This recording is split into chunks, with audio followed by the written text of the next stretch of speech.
My name is Mary Catherine Blackwood. I am 18 years old and I live with my sister Constance. I have often thought that with any luck at all, I could have been born a werewolf because the two middle fingers on both of my hands are the same length. But I have to be content with what I have. Hi guys. It's Coco. Hello. It's been a long time. It's been a long time since I've seen you guys.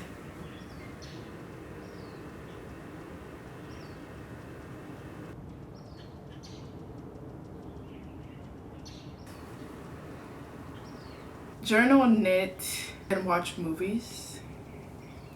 Which honestly is not a very eventful day, but it's kind of been the realistic part of my days. Like, all I have been doing is watching movies because I'm trying to like become more intellectual about them and speak about them, because I don't even know if you guys know, but I want to be a filmmaker and I just don't think that I have filmmaker vibes right now, to myself or to other people. And I think that I have made a bunch of films, but I just don't know how to articulate when I'm like my ideas on other films, if that makes sense. I just been trying to make videos and I've been finding that it's hard. It's hard because I don't do anything, and all I do is just stay home, knit, read books. I may journal, but I don't know because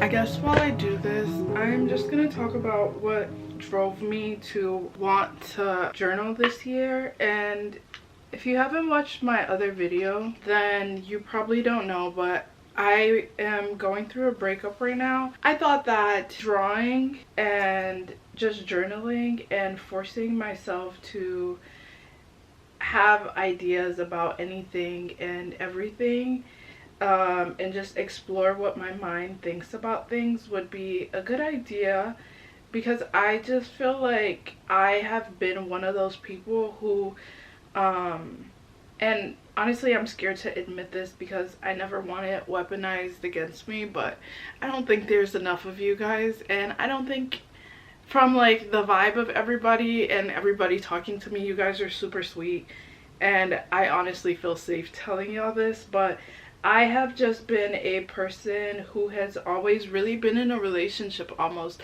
or always talking to a guy, even if it wasn't like for the intent of getting into a relationship. I've always been in some form or shape something that is not solely platonic with a man ever since I was like, honestly, as far as I can remember. I started dating my ex-boyfriend early high school when I was about 15 years old, and we were on and off since then. So honestly, I just feel like I have no autonomy.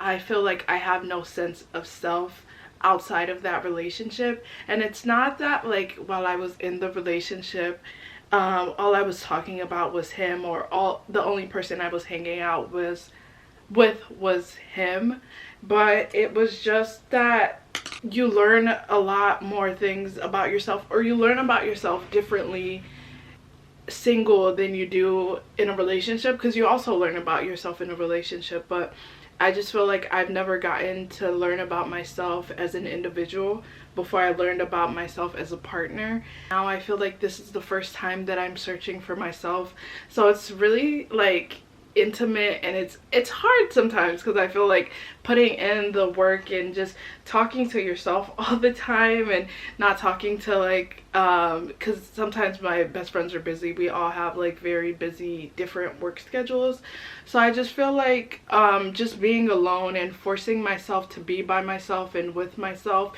and doing things by myself. So I've been watching a lot of movies. I watched Poor Things at the movie theater.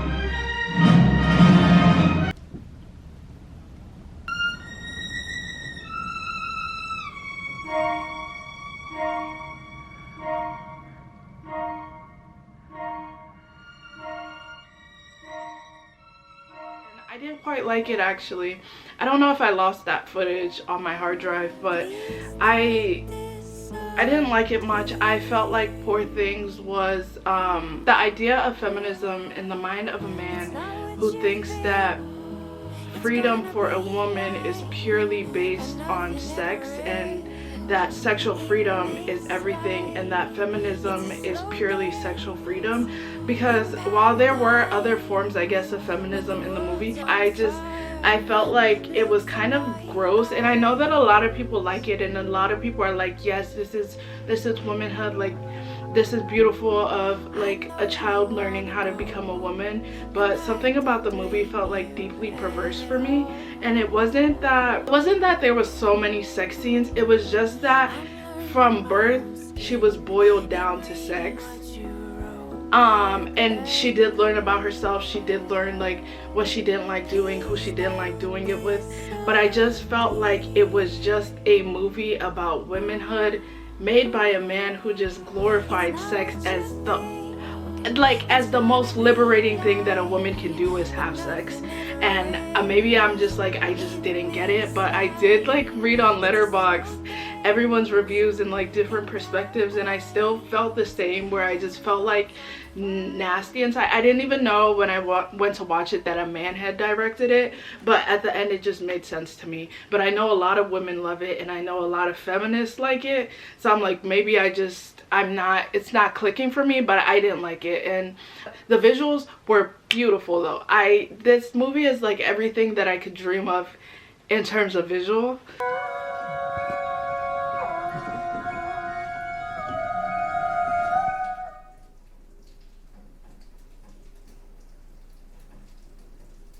I also watched Marie Antoinette by Sofia Coppola.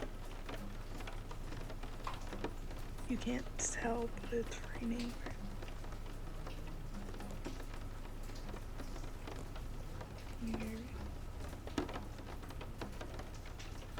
And people have been saying Sofia Coppola is racist.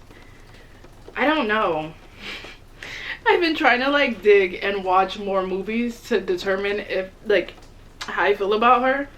But I love her style and I love her visual aesthetic, so I have been watching it, and I do want the Sofia Coppola book.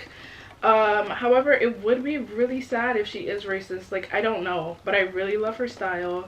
I watched The Virgin Suicides like I think a month ago, and then I watched Lost in Translation a little bit ago. Like, I think I watched Lost in Translation on New Year's Eve, and I liked it. But I do see what like people online were saying about like the characters in the film being very like racist, and just having like I don't know how to explain this. Maybe I'll be able to explain it better with my words later and just put that on screen or something. But you got me caught in the moonlight, like neon eye. Words fall from the sky, latex covered cherries. I'm just gonna journal on like how I feel sad and how I always want to lay in bed, and how my room feels a little bit like peace to a fault. Because I'm always in here. I never really want to leave sometimes. So I'm gonna make a collage on my laptop, and then I'm gonna print out the collage of images that I want, and then we'll journal. I don't know if this video is gonna be interesting for anyone, but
That's kind of why I've been journaling and why I decided to journal, because I want to know myself and I don't want to get into another relationship not knowing myself, because I feel that once you do that, you leave the risk of somebody changing you and somebody hardening you. I'm a very like soft person in my opinion in terms of emotions, and I feel emotions so deeply, and I found that in a lot of my relationships, a lot of my partners were bent on hardening me, and I don't want to be hardened. In fact, I want to be softer. And I am already pretty soft in my opinion. I cry every day. I feel things really, really deeply. And I just love that about myself. And I find that men have tried to take that away from me. That's a non-negotiable for me. You cannot make me harder. I don't want to be a hard woman. I want to be a soft woman. There's nothing wrong with being hard, and I'm not saying soft in terms of the life like I'm a soft girl. I do want to be a soft girl. My job is not allowing that right now, but I do want to be a soft girl. I bought a book. I think I know what is in here. So I bought, no, now I really feel like I know what's in here. I bought 3 books. I bought A Little Life, Normal People, and A Castle We've Always Lived, or something like that. I feel like this is either the Castle book. It is the Castle book. It has to be. Let's see. I was right. It is called We Have Always Lived in the Castle by Shirley Jackson. And I bought this book because I actually watched the movie, and it's a weird movie. Like, it's one of those movies that I don't even understand if I liked it or not, but I did love the vibe. Like, I know that for sure. Like, I loved how like the storytelling and the narration was. I just don't know if I like the story itself. But anyway, every time I watch a movie and I kind of like the movie or I like the vibe of the movie, I'm always curious about the book. And we had this book at my library because I used to work at the school library. But look how pretty it is.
Be a short video too, because I just want to get back on here. I just want to see you guys again. But I think I've developed a little bit of a fear of YouTube because I am not somebody who takes breaks. I'm trying to become somebody who takes breaks, but I find it very hard. I find it very hard to stop doing something, especially because I am very like all in or nothing. So I was waking up at 5 a.m. recording these videos, which I did today. Well, I tried to wake up at 5 a.m. I woke up at 6 because I fell asleep at 12, so I didn't want to wake up too early. So I woke up at 6:40. And the thing is, I used to go so all in for these videos. Like, I would wake up and then I would record and then I would edit that same day. And then, you know, I was doing that like and working full time, and I would do that all the time. Wake up at like 5 a.m, film a video, edit that same night, post it, and repeat. And it was working in terms of growth, but I did get tired, and so everybody was like, girl, rest, which is a good thing, which is like, I'm glad and grateful that I have people in my life that remind me to rest, because I do think rest is health. But like I said, all in or nothing. So when I rested, I could not, it was hard for me to get back into it. And although I've been trying and I've been recording all the time, it was genuinely hard for me to get back into the flow. Like this video, I don't care what it looks like, I am gonna post it because I miss you guys, and I feel like if I don't rip the band-aid off, I may never post, and I would just always be like making videos and never posting them, and that is so frustrating. I think what kind of really did it for me, what was the final straw, was that I bought a new hard drive, right? So I bought a new hard drive. So I have two. I've always had one. I've always had this one. So I bought this one a long time ago. This one ended up, it's always had a issue here, and which is why I always am like skeptical to recommend lacy, just because this part broke. However, I found out that I had warranty on it. Guess when the warranty ended, y'all? It ended in November. This kind of broke last night. I don't know if it's like fully broken, everything on here is gone broken, but all the videos that I have been recording that I'm like, okay fine, I'll post them eventually, I no longer have access to them. They are in here. Anyway, so I just decided that I am just gonna rip the band-aid off and I am gonna post, because I no longer have that footage to cling on to. A little part of me is a little relieved, not super relieved, because that is years of stuff that is in that hard drive, and like unedited things and files of like my films and stuff, like individual clips of my films and stuff. So it is sad, but I'm also like, you know, it's not the end of the world. I will make new things.